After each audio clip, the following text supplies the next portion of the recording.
Fala galera, beleza? Como vocês estão? Mais um podcast pra vocês. Hoje tenho certeza que vai ser uma aula pra todo mundo, vocês vão conseguir tirar bastante dúvida também, tá? Um exemplo, uma pessoa que tá aqui na nossa frente hoje, mas antes, pedir pra vocês se inscreverem no canal, ativar as notificações, dar essa força pra nós. Né, Natanzinho? Isso aí, meu parceiro. Sabadão, Tá bem? um pouquinho diferente pra nós. Isso aí. Gente, hoje estamos aqui com o Alexandre Montenegro. Ele é ex-subinspetor do Canil da Guarda Municipal. É o quarto vereador mais votado aqui do município.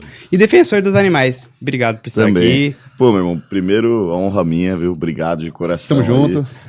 E um prazer falar com vocês. É isso aí, vamos pra cima. Espero que a gente aqui tenha um papo legal aí, poder dar um pouquinho também de informação e polêmica, que é sempre bom às vezes, né? Mas como que surgiu toda essa questão? Cara, quero ser policial, não quero ser policial. Cara, já tinha essa vontade Era um sempre? sonho? Eu sempre gostei, sempre tive isso no meu coração, né? Eu entrei na Guarda Municipal, assim, foi um dos primeiros concursos que eu prestei. Foi o primeiro concurso, na verdade, que eu prestei. Eu tinha 18 para 19 anos. Aí passei no concurso, já tinha começado a faculdade de Direito. E foi um caminho que eu fui crescendo dentro da Guarda e acabei não seguindo outras áreas que eu gostaria de seguir, até porque a política também acabou fazendo parte disso muito rápido. Eu me tornei presidente do sindicato da Guarda Municipal aqui de Rio Preto, e aí comecei a ter esse envolvimento direto com a representação da classe e também com a questão política muito no entorno da Guarda. Fui subcomandante, né, há 4 anos atrás, me tornei subcomandante, e hoje praticamente indo para 13 anos de Guarda Municipal.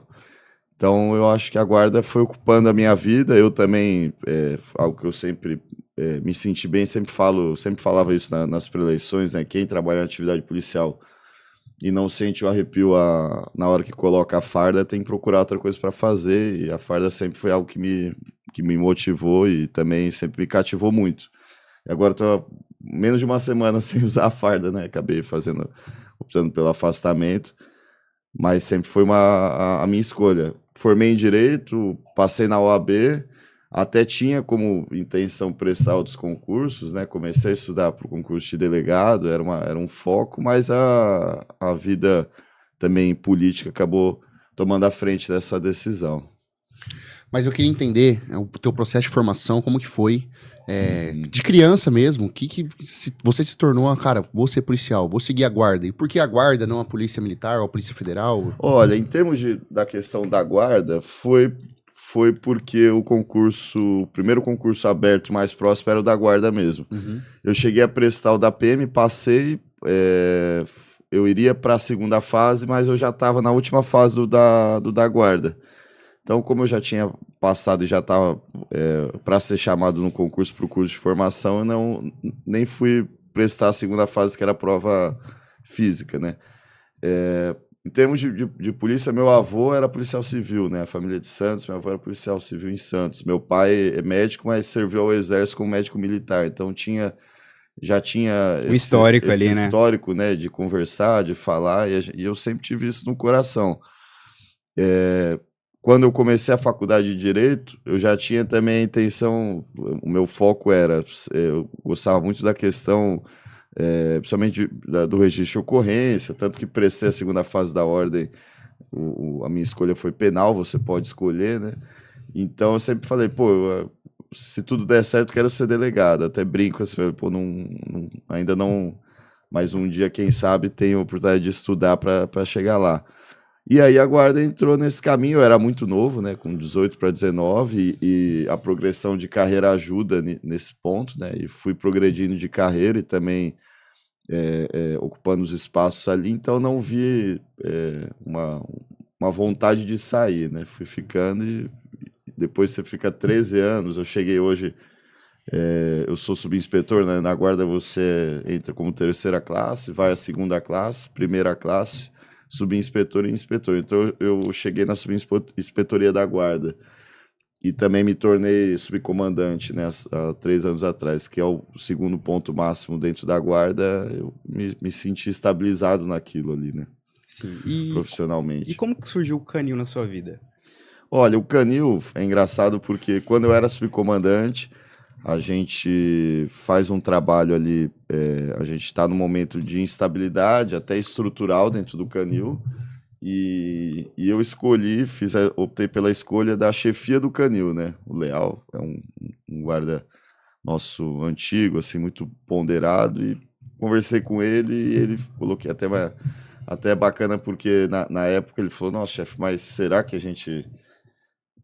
vai ser uma boa eu à frente do canil? Porque o canil, para vocês entenderem, né, tem os adestradores, são adestradores, condutores de cães, né, fazem a condução de cães, e tem os guardas municipais que atuam no canil, mas não conduzem e não são condutores e adestradores de cães.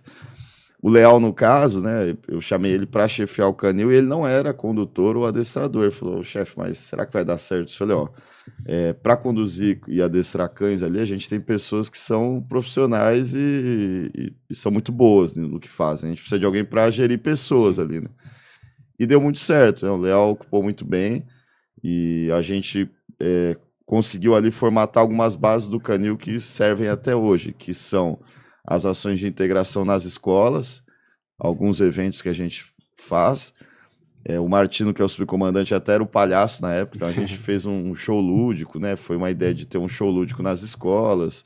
E a gente auxiliar em operações da PRF, Polícia Civil, e operações nossas relativas a drogas, né? E deu certo, deu muito certo. E eu sempre me encantei muito assim, sempre participei tanto das ações, das operações, acho que todas as operações, enquanto eu fui subcomandante, eu participei ativamente, não só operacionalizando no caso, né, na caneta, mas eu sempre fui para a rua e para campo. E eu sempre gostei muito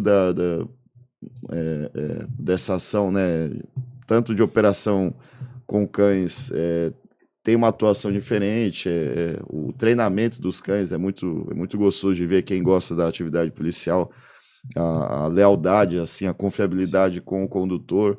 Então isso me atraiu. Quando eu saio do subcomando da guarda, eu vou para o noturno, né, até a eleição, fico na eleição e quando eu retorno para a guarda após a eleição, após ganhar, né, o comando conversou comigo, conversei com o Leal, ele falou, Monte, vem pro canil aqui, integrei o canil até essa semana. Uma semana atrás. Até uma semana atrás.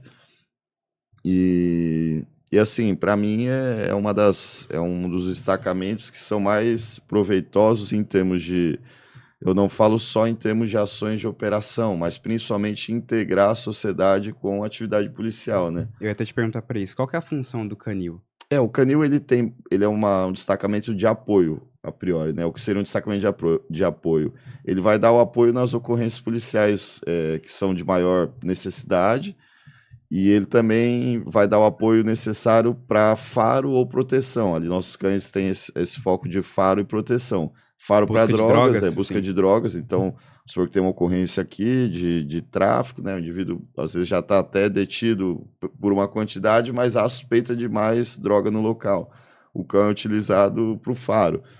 Em termos de proteção, né, caso algum distúrbio, alguma questão nesse sentido, o cão também pode ser utilizado e até para já gerar aquela sensação de segurança. Às vezes a gente faz a operação, você vai abordar muita gente, o cara vê a presença do cão ali, o homem-cão, o mala, vamos falar a verdade, o mala já fica um pouco receoso de tentar correr ou qualquer coisa nesse sentido.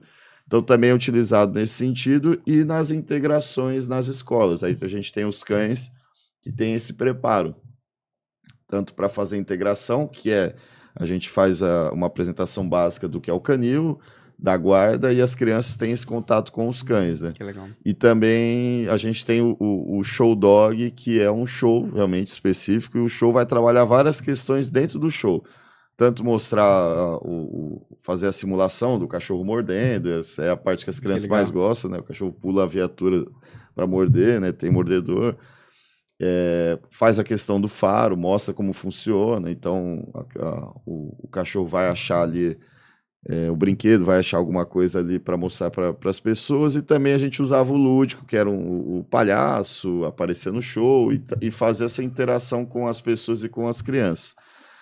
E também, acho que foi o ponto auge, assim, a gente foi o primeiro canil a entrar no HCM. né? A gente também fez uma terapia em hospitais, asilos, então aqui no HCM foi o primeiro canil a entrar, conseguimos conversar com a diretoria, apresentar as questões, né, que são legais ali de exames e tudo mais, e a gente fez esse trabalho já por 2 anos dentro do HCM, que faz um trabalho com crianças com câncer. Sim. E tinham crianças lá que nunca tinham mexido num cachorro, Nossa, né, que nasceram lá, então foram momentos assim bem especiais ali com o canil. Sim.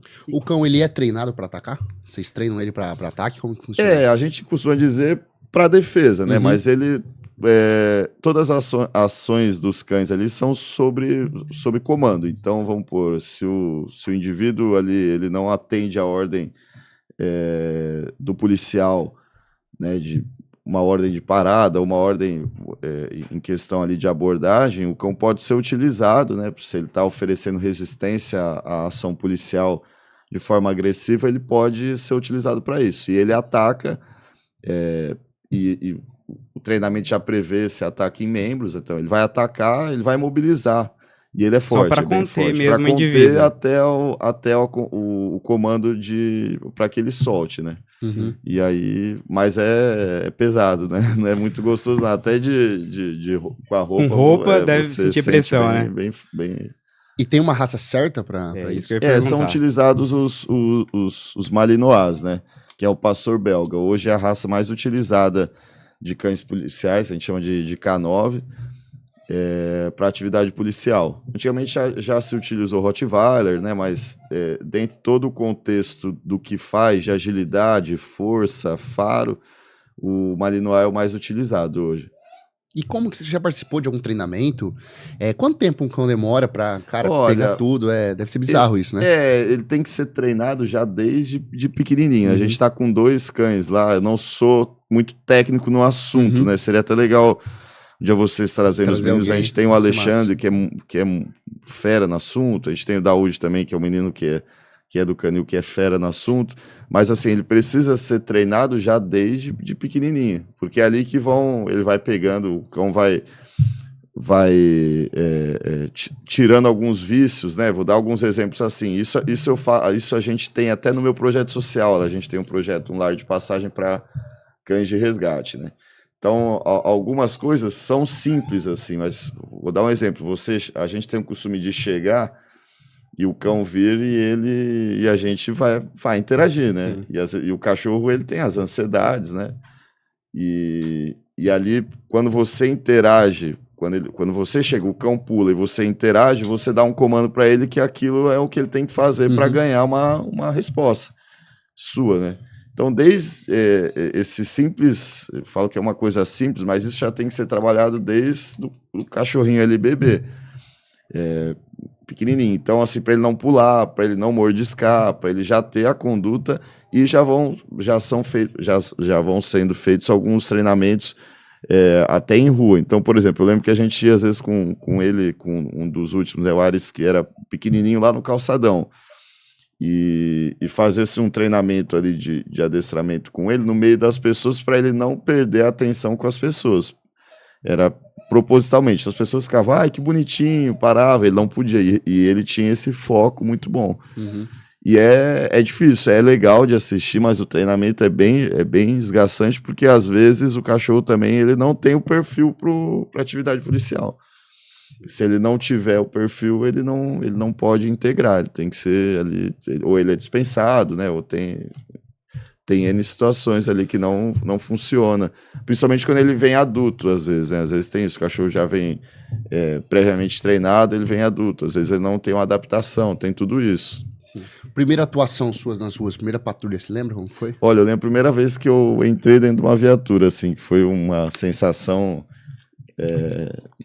muito diferente na minha vida. Eu lembro que eu entrei 5 e pouco da manhã, ainda estava escuro aqui, a gente patrulhou o calçadão. E eu lembro do light, né, vermelho assim, no escuro, e eu dentro da viatura, falei, nossa, eu tô dentro de uma viatura, né?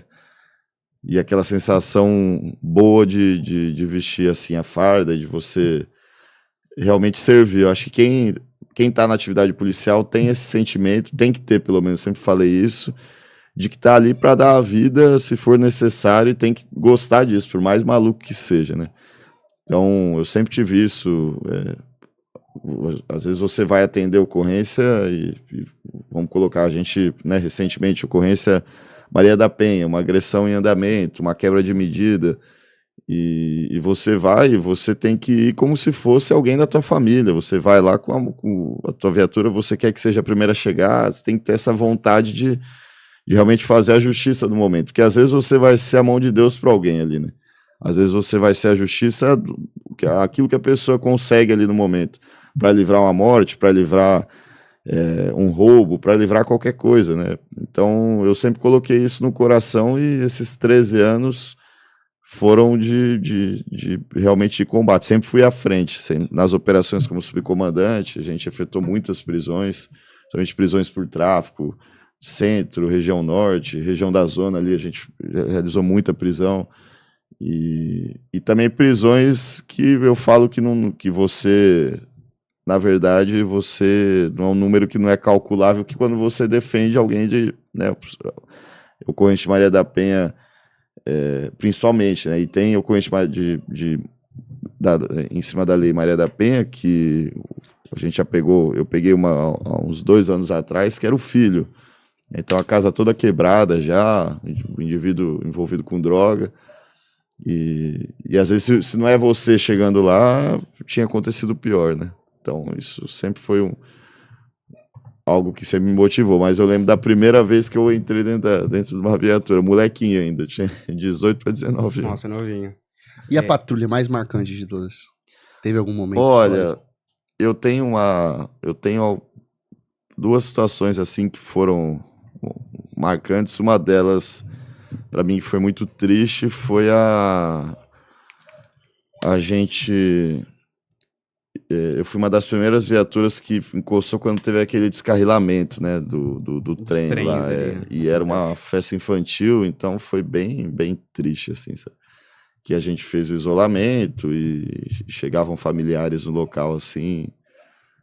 E é difícil, né? A pessoa não... Tem que ter muito psicológico, né? Não cai a ficha aí, vou falar a verdade. Eu não... Acho que ninguém tem, assim, para ver um pai perguntando do filho, né, para indo buscar. E montaram ali uma equipe de enfermeiros, de médicos ali, né?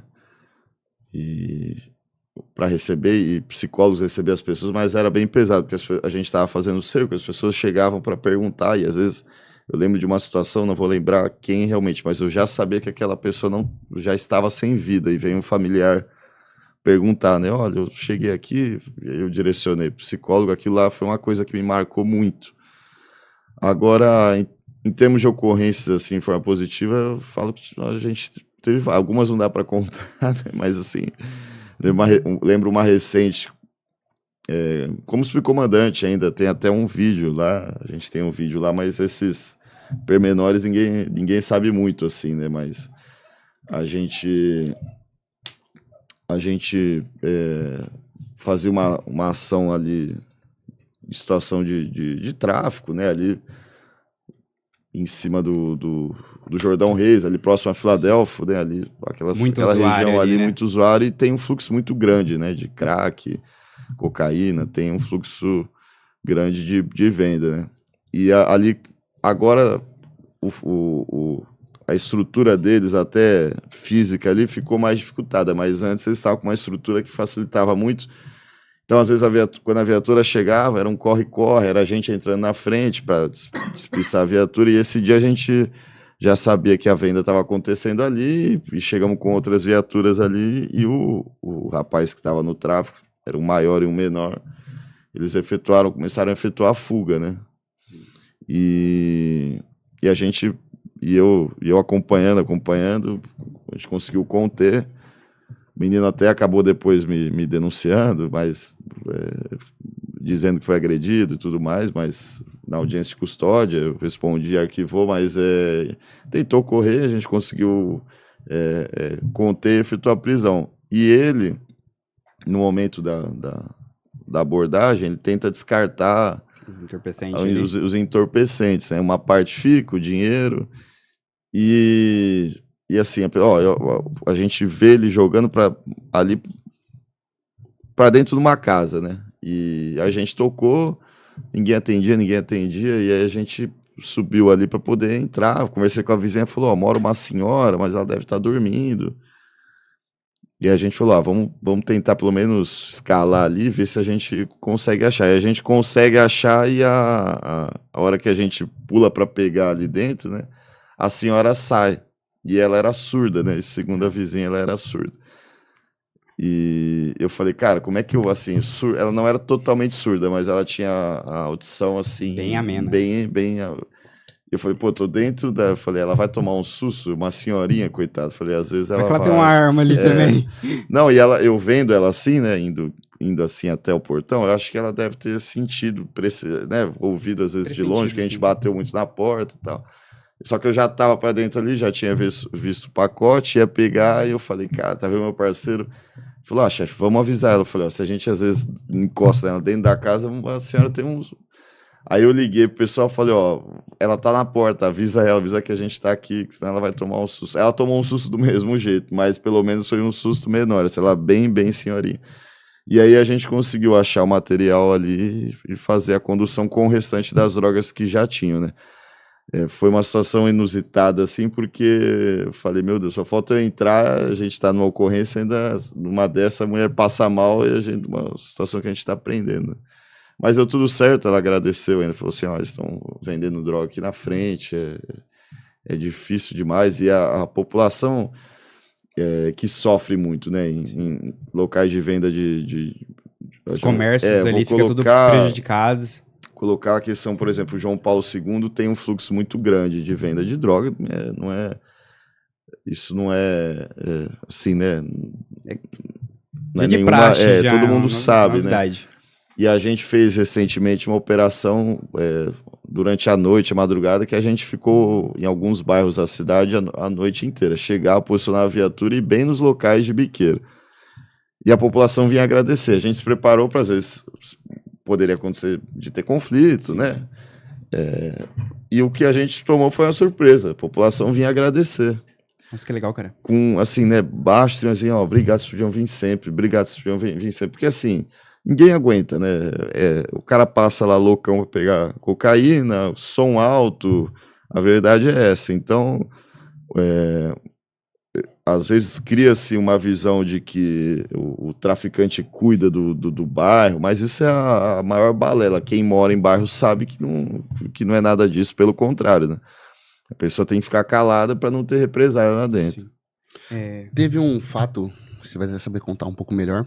O Martino tinha comentado que era o pessoal, às vezes, você é um guardinha, você não é policial e tudo mais.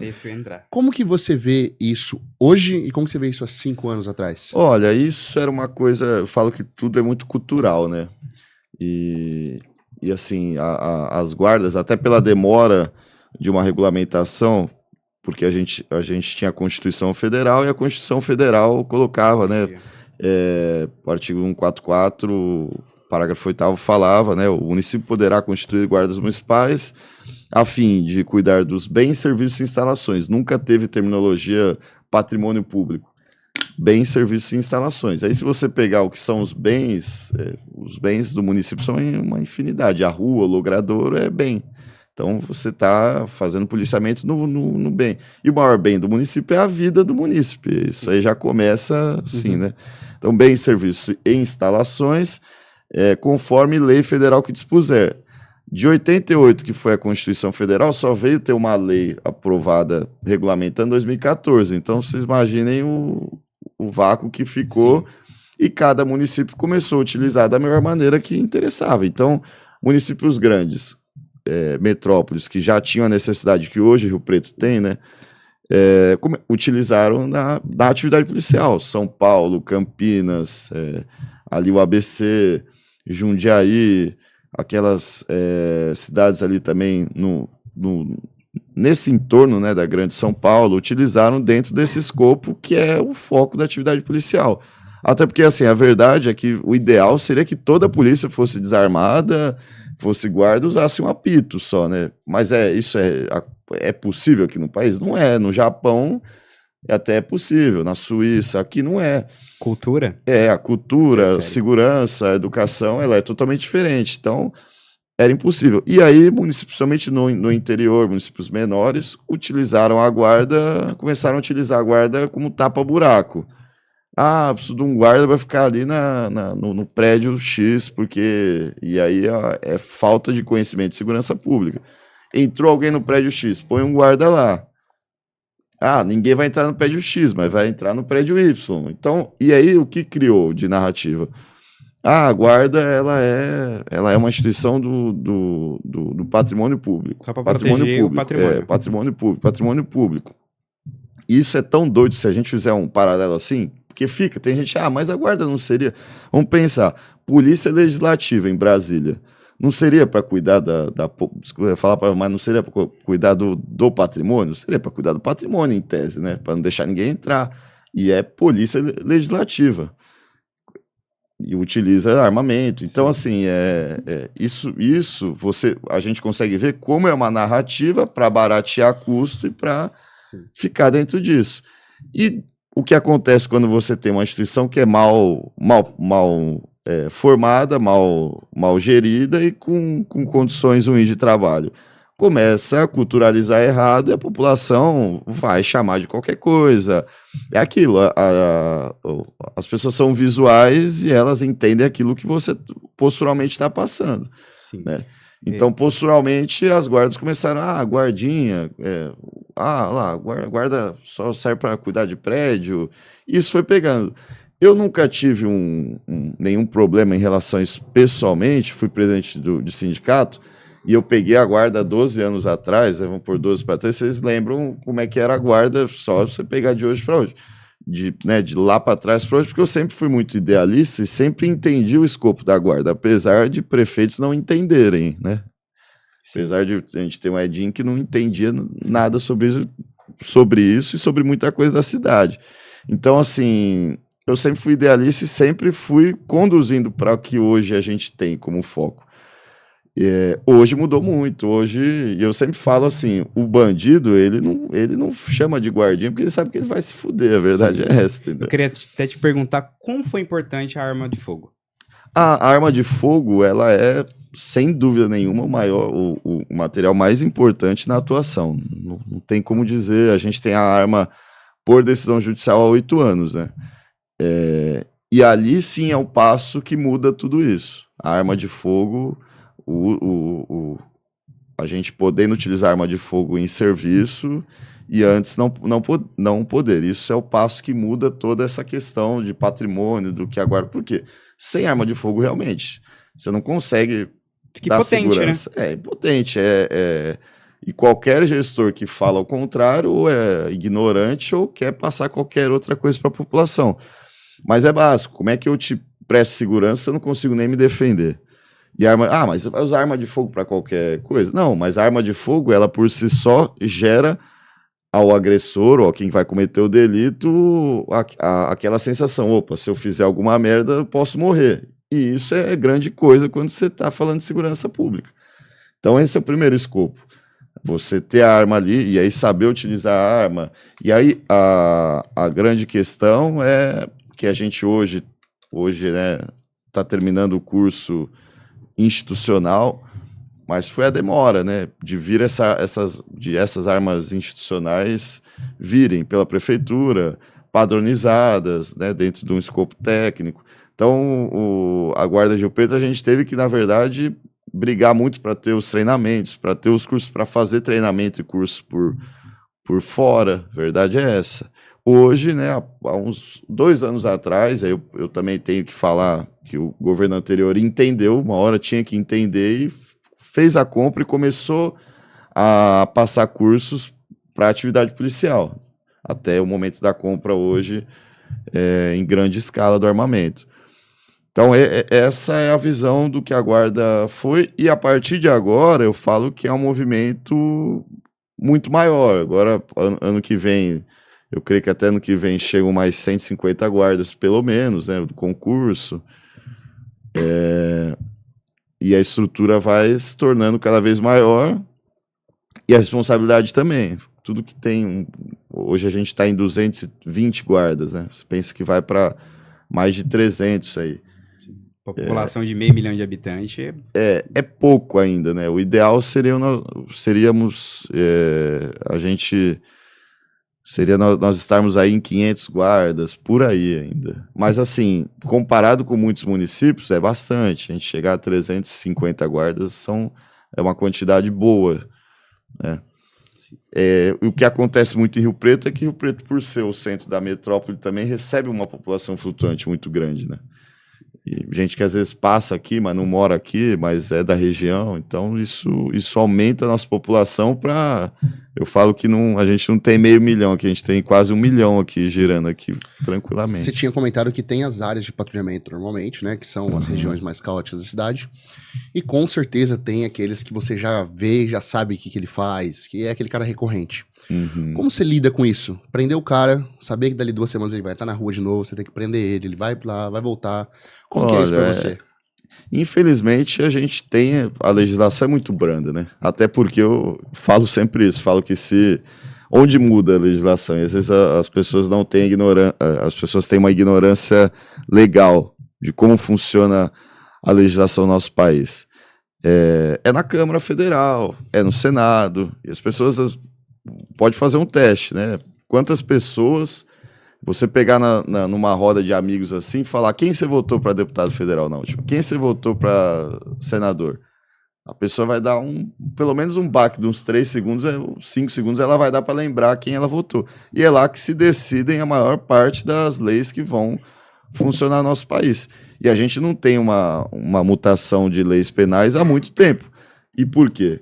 Porque se esses caras mudarem as leis, provavelmente eles vão se fuder com as leis que eles aprovarem. Então eles não vão mudar as leis. A verdade, ela parte nesse pressuposto.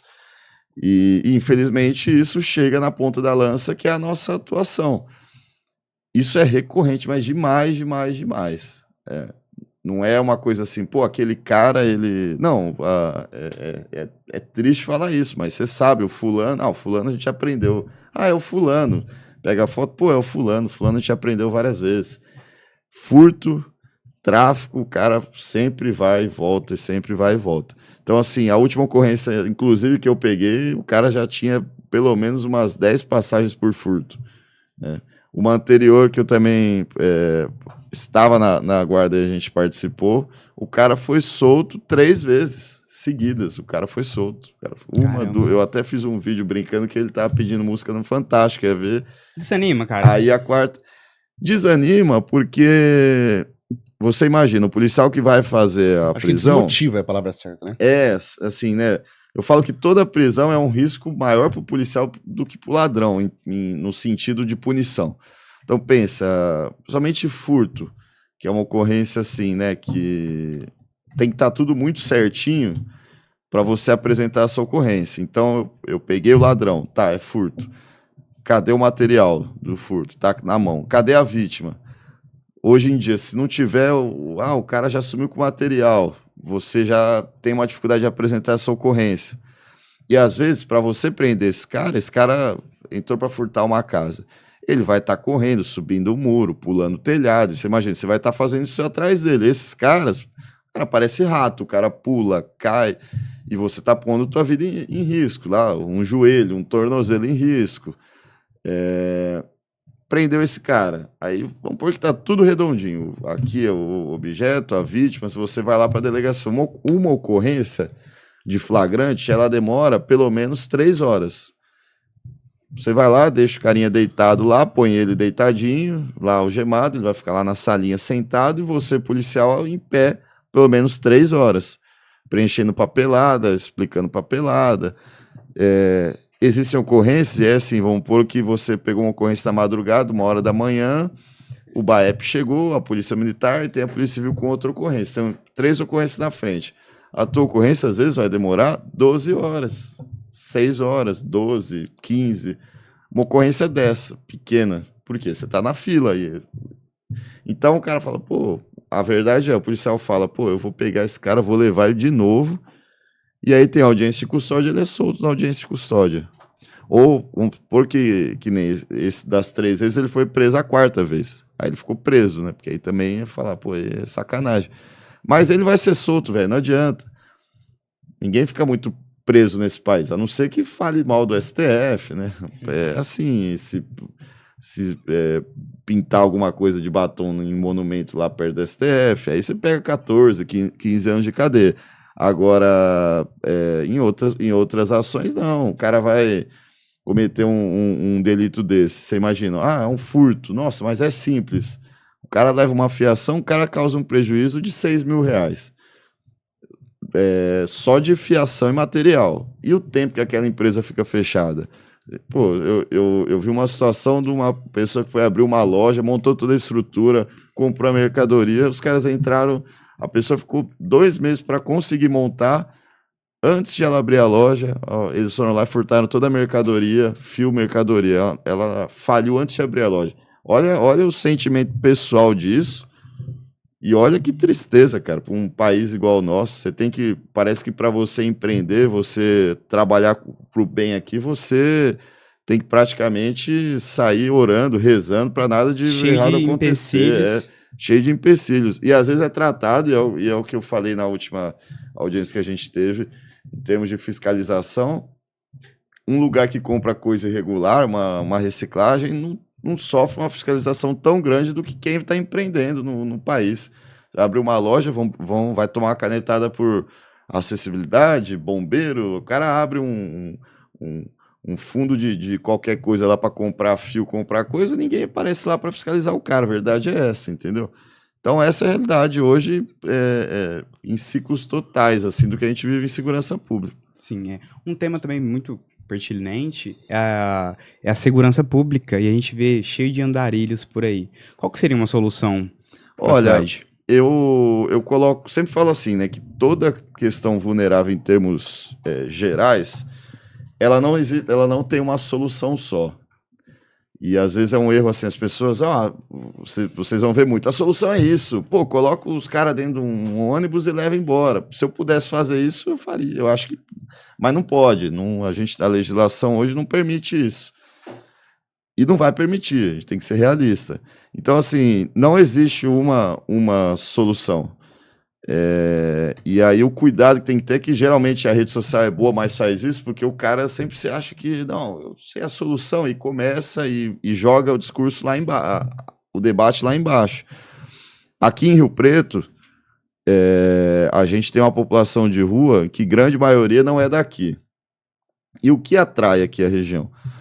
Grande porcentagem é dependente químico que está na rua. A gente não tem moradores de rua aqui, em maioria, como a gente via lá atrás, que é o cara que foi para a rua por questões sociais.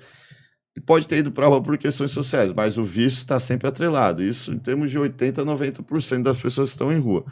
Geralmente o crack ou o álcool. Então, o primeiro ponto que a gente tem que entender que é um problema ali de vício pesado. E o cara no vício, ele vai fazer o que for preciso para manter o vício. Porque Rio Preto atrai? Ela é o grande centro aqui da metrópole. Então, as cidades vizinhas ali na região eles acabam vindo para cá em grande quantidade. A gente tem um outro ponto. Toda cidade que trata bem, que tem esse cuidado, vai atrair mais, é normal. Mas aí a gente tem a outra questão, que é o que hoje eu tenho batido, e eu protocolei uma lei nesse sentido. A gente tem hoje locais que estão comprando material, cobre, fio, de forma assim, totalmente desenfreada. Então, funcionando na madrugada. Ou seja, financiando o crime. Financiando. Eu fiz o projeto de lei, se chama Lei Antirreceptador, que vai bem nesse foco. O que acontece? O cara sabe que ele vai cometer o furto, que ele tem a facilidade de conseguir o dinheiro para o crack. A gente tem denúncia até de locais que já dão crack no pagamento para o cara. Então, tudo isso começa a fazer com que essa quantidade aumente. Se eles estivessem só em rua pedindo e a gente não tivesse uma ligação direta com os crimes, com a presença deles na rua, acho que esse seria o grande problema. Mas a questão é que a gente tem, sim, pessoas em situação de rua, grande parte no vício do crack, e as que estão no vício do crack geralmente vão delinquir. E eu falo geralmente, não é, eu tô tirando isso por preconceito, não. É pelo histórico criminal delas, recente. Então, o histórico criminal é 155, 157, 33, que são furto, roubo, tráfico. Então, a gente vai ver ali que as passagens criminais, elas são algo que não são normais. Então, a gente precisa trabalhar algo nesse sentido. Hoje, a grande problemática é os furtos. A gente não tem, a gente tem um índice de roubos que não é grande, que leva em consideração viciados em crack. Então a gente não tem aqui, dificilmente a gente tem o roubo à mão armada, faca. Vão ter casos? Vão, mas a grande problemática hoje são os furtos. Você deixar o teu carro num lugar, estourarem o teu carro, entrar na tua casa. Então acho que o primeiro ponto é esse. O segundo ponto, a gente precisa de um trabalho em assistência social que faça a população, porque a população é que vai ajudar nesse sentido, e também eles entenderem que a rua não é o lugar deles. E o que aconteceu na última gestão é que foi feito um investimento gigantesco, Centro Pop, dando condições e ofertando serviços na rua. Quando você faz isso, você cria a narrativa de que a rua é o lugar que eles têm que estar e a gente tem que levar serviço para a rua. E quando você leva na rua, eles não saem da droga. Não sai, dificilmente sai da droga. E aí a gente viu o que a gente estava vendo lá atrás. Aula de zumba no Centro Pop, tinha médico, dentista, psicólogo. É bom, não acho que é ruim, mas eu acho que não tem que ser ofertado no local que eles estão fazendo o uso de crack. Mas não faz ali, mas faz na outra esquina. Você tem que tirar dessa realidade. Até porque, e aí eu creio que a gente tem que ter prioridades sociais. Quantos de nós aqui vão no médico tem um médico à disposição mensalmente? O médico vai lá praticamente saber, fulano, olha, vem cá, você precisa se tratar, o dentista, o psicólogo, né? Quantos saem e não tomam café de casa, o café da manhã em casa? Então, assim, às vezes, parece que a assistência social, por anos, fez isso, mobilizou recurso para quem não quer. A pessoa está doente, a pessoa está viciada, mas ela ainda tem o poder de decisão, não tem? Ou ela pode ser levada à força para o tratamento? Ela não pode ser levada à força para o tratamento. Se ela não pode ser levada à força para o tratamento, e a lei diz isso, então a lei dá o poder de escolha para ela. A escolha dela é aquela. Aí eu tiro recursos que podem ser utilizados para crianças, adolescentes, jovens que estão aí, que já têm a desestrutura familiar, para poder investir em nóia que está na rua. Infelizmente, a realidade é essa. E é um ciclo que não acaba. É mais gente chegando, porque eu não trabalhei base, não assisti pessoas na base, e esse ciclo vai aumentando, de nóia na rua, nóia na rua. Então, é um trabalho geral, eu penso. Como que você vê, assim, que seja ruim aquele pedinte que bate ali na porta do seu vidro e você dá um dinheiro para ele? Olha, a questão é que, geralmente, né, não posso também julgar aqui em todo caso, mas geralmente vai ser utilizado para comprar droga e álcool. Então, porque existem os serviços de assistência em relação à comida na cidade. Comida, destinação social, existem. Então, assim, quando você está ofertando, na verdade, ali a esmola, com certeza vai ser revertida para o vício. Esse é o grande aspecto. A maioria das vezes, sim, né? Sim. E recentemente você foi eleito vereador, o quarto mais votado. E eu queria te perguntar assim, a gente sabe que você sofreu um atentado, e como foi essa experiência, cara? Olha, eu falo que é a pior experiência da minha vida, assim, né? Em todos os sentidos, mas principalmente pós, né? Eu até tive agora recente, sem querer, com um médico que me atendeu lá na UPA Norte. Eu fui fazer uma das ações de fiscalização naquele período agora do começo do ano que a gente tinha uma superlotação, né? E o médico e a equipe que tinha me atendido estava de plantão. Eles conversaram comigo bastante.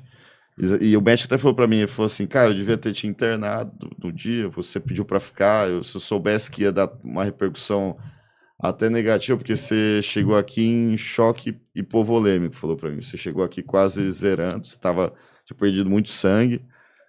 E a experiência em si não posso nem, assim, acho que não tem nem como descrever Sim. muito. Foi, assim, um susto gigantesco. Parece que cada 5 minutos demora 30 minutos. Passou a minha vida inteira na cabeça. E aí o pior para mim foi no dia seguinte, a gente ter a notícia, assim, totalmente deturpada para mim, né? Como se eu tivesse provocado. Defendendo assim, praticamente o bandido. então, algumas narrativas do nosso país, assim, você nunca pode contrapor a vítima. Se ela for de esquerda, nunca, mas de direita, pô, pode falar o que quiser, pode soltar que a vítima, a palavra da vítima não tem poder se você é de direita. Isso para mim ficou muito claro. Se eu sou de direita, eles podem, e se ele forjou, e se ele fez, e se... Então, esse foi o primeiro baque que eu tomei. O jornal divulgou algo assim muito grande. Aí a gente vê a diferença, porque foi divulgado em jornais do estado de São Paulo, até do país inteiro. E a divulgação dos jornais de São Paulo foi muito básica, né? Vereador sofre atentado e tal. E o nosso jornal daqui deu um escopo de, assim, num primeiro boletim de ocorrência, de que praticamente eu teria forjado a ação. Sem me ouvir, sem depois eu conseguir conversar com a jornalista. Eu falei, se você quiser vir aqui em casa, ver o carro tá aqui, né? Eu tinha GPS, não era isso que você está falando para ser um fato real, e da maneira como está divulgado aqui, as pessoas vão ver e vão falar, não, é isso e acabou. Sem falar que existe um inquérito policial, e da forma que você divulgou, vai parecer que basicamente é isso. E assim, não é. Vem cá, liguei por vídeo. Eu lembro que eu liguei por vídeo, a jornalista falou, nossa, Lê, tá totalmente diferente daquilo que eu ouvi e tal. Eu falei, mas já foi, né? Já tinha sido feita a matéria. Você fez uma construção sobre a sua imagem. Fez uma construção, uma desconstrução, na verdade, né? E para mim foi o pior, assim, porque a família fica muito mal. Eu fiquei com problemas assim pós o incidente, por exemplo, de locais com muita luz e à noite, principalmente. Eu comecei a ter uma fobia que eu não tinha em locais de... Fobia, assim, de eu chegar no lugar e começar a me sentir mal. E não podia transparecer nada disso. Tinha que fingir que tava, porra, campanha 22, sabe, 22000. Tinha que estar feliz o tempo inteiro e ainda sofrendo desconfiança de amigos virem assim, mas você fez aquilo lá mesmo? Você bateu? Eu falei, irmão, você pensa isso, segue, vamos, eu vou seguir a minha caminhada. Não fiquei, e sempre tive muito isso, acho que a verdade você fala uma vez e você não tem que ficar se auto-explicando. Então, assim, mas os haters iam muito bater, né? Batiam, falava disso, e aí o pessoal falava, será que não é bom falar? Eu falei, bom, eu já falei uma vez. A verdade é essa, se for mentira, até o fim do mês eu tô preso. É crime, é isso que vai acontecer. E assim, eu lembro que no fim do mês, no próxima eleição, a Polícia Civil refez a perícia e a delegada comunicou sobre a tentativa de homicídio, que antes tinha sido feito um primeiro boletim de ocorrência de disparo. E é praxe dentro do processo penal, do inquérito policial, essas coisas acontecem, mas geralmente não são divulgadas, né? Porque estão fazendo levantamento, verificando, e aí ela considerou tentativa de homicídio. E aí o jornal deu uma nota pequenininha, assim. Nossa. Então, assim, o primeiro foi praticamente a capa do jornal, depois uma nota pequenininha, a Polícia Civil considera rever caso Montenegro, considera tentativa de homicídio após perícia refeita no carro. A perícia foi feita no carro de dia e tudo mais. E tudo isso é praxe do inquérito policial. Acontece. Se o delegado tivesse uma certeza, eu tinha ficado preso. Se fosse uma certeza, um delegado teve dúvidas, é normal o delegado ter dúvidas, ele constou um disparo e isso seria investigado como foi naquele mês e foi considerado, e a linha de investigação partiu para aquilo. Mas aí o jornal vai divulgar do jeito que quer, né? E na época foi um desgaste. Até hoje tem pessoal que dá aquela zoada. Eu sou muito, assim, frio. Não porque eu sou frio, falar que você não sente, você é ser humano. Mas eu falo que quem está na política tem que ter estômago e tem que Tem que estar preparado. A cabeça no lugar tem que ser frio. Eu me preparei para ser cobrado e até xingado, zoado. É assim. Acho que o cara que quer vir para política, opinar igual eu opino e sair para roda na cara, ele não pode ter medo de represália, medo de ser mal visto, medo de sofrer hate. Eu não tenho medo de sofrer hate, como eu também não vivo a vida para ser elogiado. Eu acho que eu tenho posicionamentos das quais eu acredito. Então, aí às vezes na política você vê gente que quer sempre ficar bem com todo mundo, quer sempre ficar bem. Cara, a primeira dica que eu dou, se o teu político quer ficar sempre bem, sair bonito, sair sempre legal, ele vai fazer cagada para se manter assim. Eu não ligo, se o cara me odeia, se o cara não gosta ou gosta, eu faço meu trabalho, aquilo que eu acredito. Sim. E depois dessa tentativa, você pensou em desistir ou só te motivou aí? Cara, isso ninguém nunca me perguntou. Eu vou falar a verdade, eu nunca falei, mas eu fiquei bem abalado, assim, no primeiro dia. Acho que o Thiago tá aqui, né? Passou bastante comigo, assim. Eu sempre fui muito forte mentalmente, mas vou falar que eu não pensei em desistir, eu pensei sim, pensei. Você não tem como, por N questões, né? A minha mente ficou muito desgastada, muito, sim. Porque você passa por uma situação de estresse gigantesca, aí você tem aquele relaxamento de ufa, não morri, tô aqui. Aí você vira e você tá morrendo, estão te matando a tua imagem, porque essa foi a primeira impressão. E aí eu falei, cara, eu lutei pra chegar nisso aqui, né? Sim. E o que te motivou a ser vereador? Cara, eu sempre tive a vontade, sempre tive isso no coração, de que eu ia chegar na política, né? Que eu ia vencer e que a gente ia poder trabalhar questões sociais e de justiça também. Eu falo que a política veio para mim na minha infância. Eu sofri um abuso com 5 anos. Sofri um abuso na casa do meu pai. Meu pai era médico, tinha uma vida muito boa, assim, mas meu pai tinha independência. Meu pai até faleceu na eleição anterior. E uma dessas vezes adentrar na casa do meu pai e eu sofri um abuso. Meu irmão e meu pai estavam pro quarto e eu não falei disso com ninguém, até os 18 anos. Eu fiquei gago. Fiquei gago até a minha adolescência, praticamente até os 15 anos. E eu fui curado no hospital, cara. No hospital, fazendo uma ação social. Minha mãe era diretora da UTI lá em Santos. E um pastor, uma coisa muito doida. Você vai ver que eu não sou um cara que religiosiza muito a política, assim. Você nunca vai ver eu pedindo oração para ser eleito, para pedir voto. Não é meu perfil, mas tem coisas que eu preciso dar honra a Deus, né? Na minha vida, tudo, e esse fato para mim foi o começo, mas um pastor orava pelas pessoas, eu ia lá para ajudar, minha mãe fazia uma festa para as crianças, e acho que eu nunca falei sobre isso também, assim, muito diretamente, mas minha mãe fazia uma festa para as crianças lá, para arrecadar brinquedos para as crianças, tinha uma brinquedoteca, na época iam até os jogadores do Santos, e esse pastor ia orar lá, né? E eu nunca sempre achei que lá a hora que o pastor orar pra mim era um porre, né? Eu falava assim, pô, que saco. Mas aí um dia esse cara olhou pra mim e falou, ó, vou orar por você. Eu lembro que eu até olhei pra trás assim, será que ele tá falando de mim? Assim, dei uma olhada assim, mas era eu. E aí ele orou por mim, cara, e ele falou coisas assim da minha vida muito específicas assim, e ali naquela oração eu senti Deus falando comigo, né? E ali eu fui curado da gagueira, e ali também eu recebi a direção de tudo que eu vivi hoje, por incrível que pareça, assim. E assim, eu acreditei muito nisso, eu sempre gostei muito de política, sempre estudei política, mas eu preciso, assim, né, colocar como fato principal da minha vida política foi isso. E assim eu abri o projeto social que a gente tem, que acolhe crianças que sofreram abuso. Hoje a gente tem um trabalho de referência. Então eu creio que a política, para mim, é o meu propósito de vida mesmo. Sim. E qual que é a maior resistência que você tem na Câmara agora para propor projetos de lei?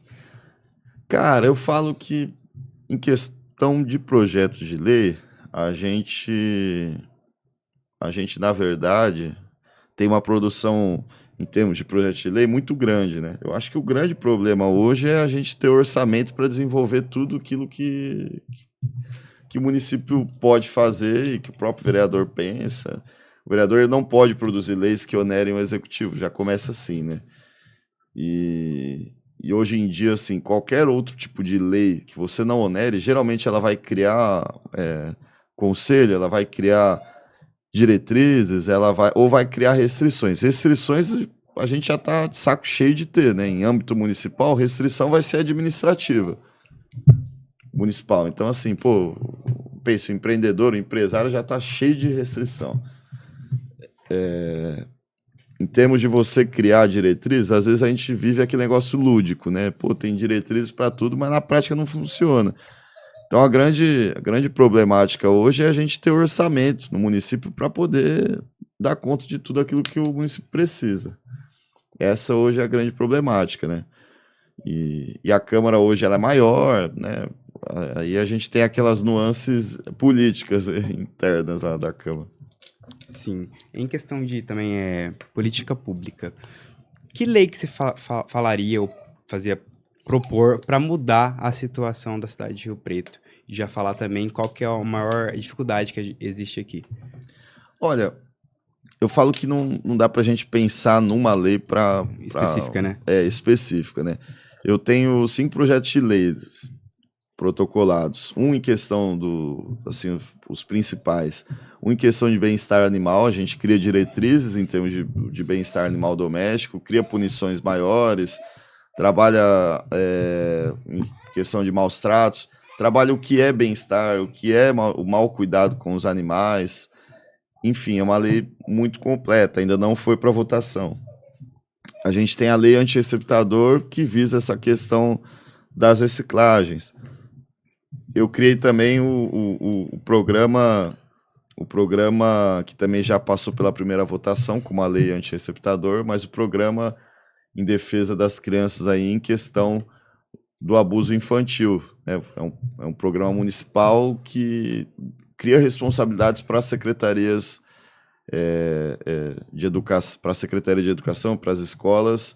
Elas obrigatoriamente vão ter que emitir relatórios mensais de prevenção e tudo mais. Eu acho que tudo a gente tem que pensar foco a foco, né?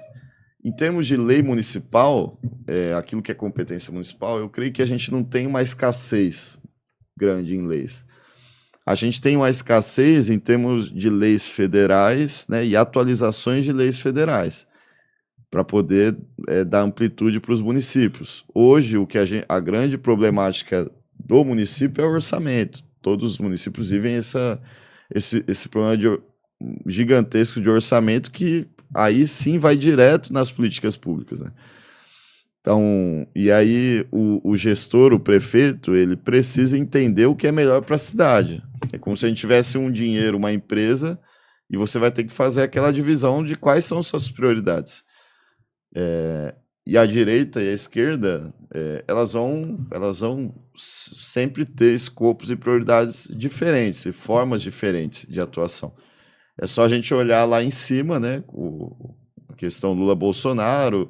A de esquerda vai sempre priorizar investimentos maiores em questões sociais, vai fazer algumas alterações ali em questões de economia, sempre procura, através da caneta, influenciar isso. E aí eu procuro não julgar, apesar de ser de direita, o certo ou o errado. Acho que tudo é uma balança. Mas eu sou de direita e hoje, no meu ponto de vista, é a forma que a forma liberal, é a forma que a gente melhor consegue conduzir uma gestão pública, né? A gente vê hoje o valor do dólar, a gente vê em questão de economia, se a gente comparar o governo Bolsonaro e o governo Lula, a decadência que hoje está. A gente tem o Haddad, que é ministro da economia, tem de bulhufas de economia.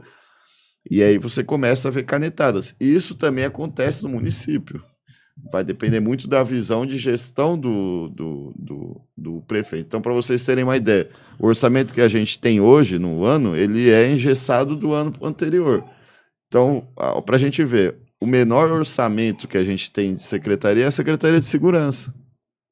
Chegou a ser 2 milhões de orçamento anual.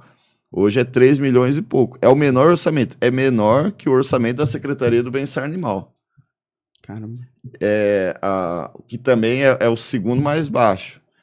Aí a gente faz um comparativo. Secretaria de Comunicação Social da Prefeitura tinha 9 milhões de orçamento. Secretaria de Segurança tinha 3 milhões de orçamento. Você fala, pô, Monte, mas... É lógico que a gente precisa de comunicação. Comunicação é muito mais importante que segurança pública. Pô. Você prefere a viatura na porta da tua casa ou ver o Edinho falando no teu celular? Então, infelizmente, é isso que acontece. Só que comunicação eu consigo passar que tá tudo lindo, tudo bonito. Então, é uma questão de gestão e que a gente precisa entender e saber aonde cobrar o gestor.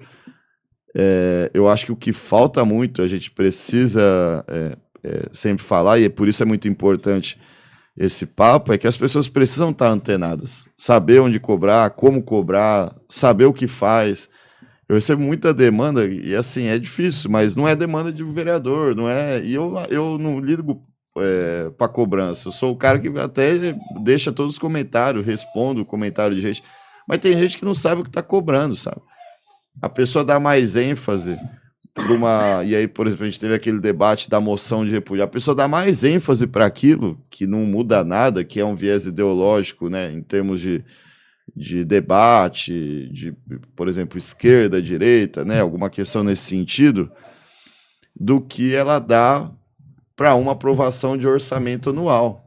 Você nunca vai ver vai aprovar o orçamento do ano subsequente. Você não vai ver ninguém na Câmara, entendeu? Agora, se tiver uma discussão na Câmara ideológica, você vai ver a Câmara bombando. Então, assim, esse é o foco que as pessoas precisam entender, o momento e aquilo que é importante se cobrar. Lógico, você tem que cobrar posicionamento ideológico? Tem, mas eu acho que a gente hoje peca que o nível de balança disso é muito, muito diferente. Sim. Indo para a reta final, tem uma frase do nosso querido presidente, que é: não tem problema roubar para comer um pãozinho. Eu queria saber a tua opinião, tá? Um cara que tá na rua todo dia, você vê muita coisa acontecendo, tenho certeza que já ficou noite sem dormir com muita coisa que acontece na rua. A tratativa é diferente com um cara que tá roubando um celular de uma idosa e um cara que tá roubando uma comida ou uma farmácia, alguma coisa? Olha, primeiro que é muito difícil ter alguém roubando hoje para comer. Isso é uma narrativa de romantizar o crime.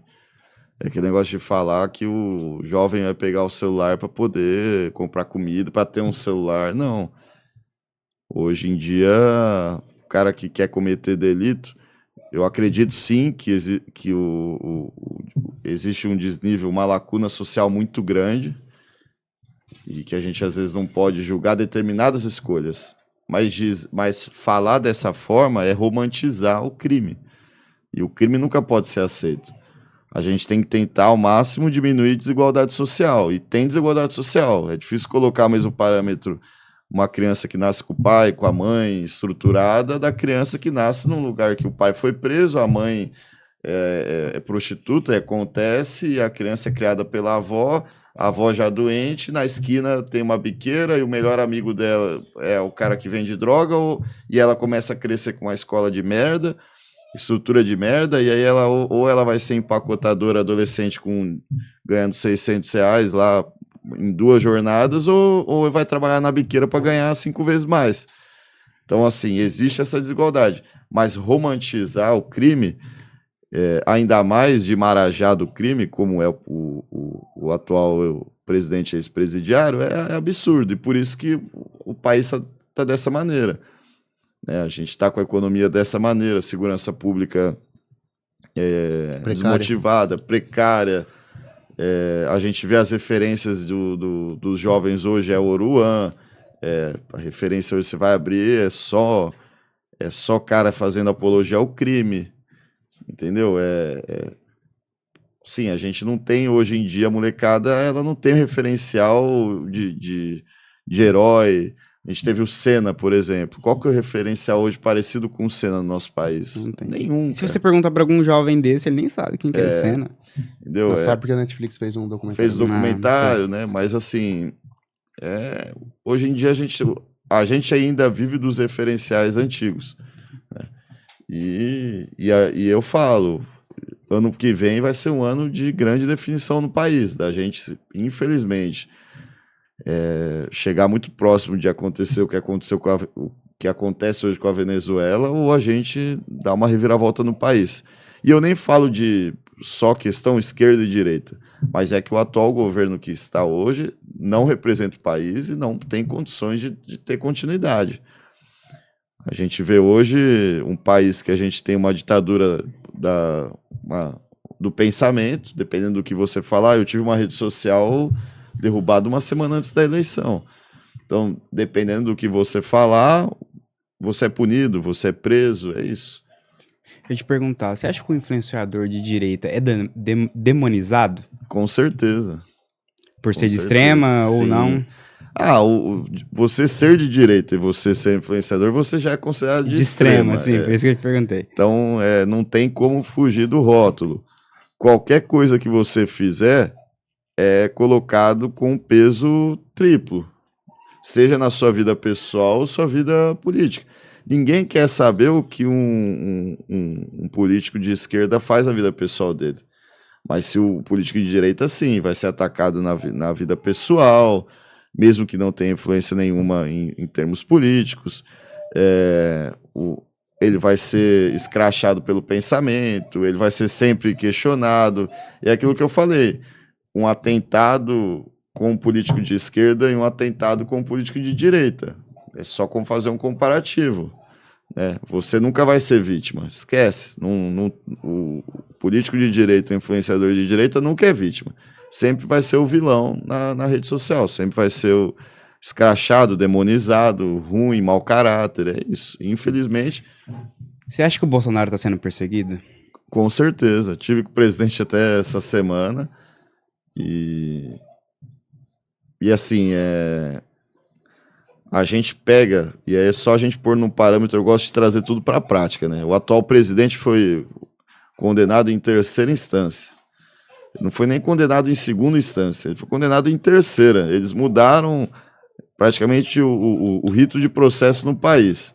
Em terceira instância, não tem mais o que ser falado. Eles anularam uma condenação para colocar ele em liberdade e colocar ele para ser candidato. E não foi por... E pensa assim, a pessoa precisa entender. Lula não foi condenado em terceira instância por uma minuta de um possível golpe, porque pegaram um WhatsApp ele perguntando como era a minuta. Não, ele foi condenado por corrupção. Entende? É fato, esse dinheiro ele foi devolvido, nós tivemos milhões, então vamos fazer o quê? Vamos devolver o dinheiro para os caras da Operação Lava Jato. É a mesma coisa que a gente pegar um traficante, pegar toneladas de droga e pegar essa droga e apreendeu ela, agora não, vamos anular os crimes de tráfico, a gente pôs os traficantes para... Tá, mas e essa quantidade gigantesca de droga que não foi crime, então? Então devolve a droga pro cara. Basicamente é isso que se fez com ele. E o Bolsonaro, é fato, a gente consegue perceber isso muito fácil, existe uma tentativa de criminalizar as condutas dele, isso desde da época, enquanto ele estava presidente. Então, eram as joias, né? Ele encontrou com embaixadores. Cartão de vacina. Agora é a minuta do golpe que tinha ele, né? O popcorn and ice cream. Até zoamos isso, né? Quando o dia que estava com ele, a gente deu risada disso. Mas assim, tipo, tinha um pipoqueiro e um sorveteiro lá. Os caras, entendeu? Lógico, vamos colocar as pessoas teriam que ser processadas na régua da sua conduta. Agora, você condenar uma mulher, uma mãe de família que escreveu com batom no monumento, perdeu o mané a 14 anos de cadeia, quando a Elise Matsugada, que picotou os pais ali? Não, o marido, né? Marido. O caso da Ioki, pegou 16 anos de cadeia, cara. Réu confessa, assassina, pegou 16 anos de cadeia. Aí você vai condenar uma mãe com 14 anos de cadeia porque escreveu perdeu o mané de batom no monumento. E não entrou em congresso, não entrou em nada. Então, assim, ou a gente percebe para onde a gente está indo, ou quando a gente chegar lá vai ser difícil voltar. A hora que tiver rede social controlada, você não puder falar mal do governo, a gente ter uma Constituição mudada, a gente ter praticamente uma ditadura democrática, como a gente vive na Venezuela, que o cara tá aí no poder, o cara ganha com 90% dos votos. Só tem um partido, Só tem um pessoa. partido. Quem é contra ele ou é morto, ou é preso, ou tem que ir embora do país. É isso que a gente vai acabar vivendo aqui, se continuar dessa forma. Né? Bom, vamos ter que marcar uma parte 2, então, né? Tem muita resenha ainda, hein? Vamos ter que marcar. Parabéns pela tua história. Tenho certeza que você vai fazer muita coisa ainda por Rio Preto. Quem sabe você não até sumir de Rio Preto também e ir pra metrópole. Deputado aí. Quem sabe, né? Quem sabe. É isso aí. Pessoal, abraço pra todo mundo que acompanhou. Próxima eleição também. Vou marcar, chamar você aqui antes, conversar um pouco, falar dos projetos de campanha também. Né, Natazeira? Isso aí. E quarta-feira temos ao vivo aqui. Belezinha? Valeu, pessoal. Tamo junto. Até a próxima. Se inscrevam aí. Não se esqueçam de ativar as notificações. Até mais.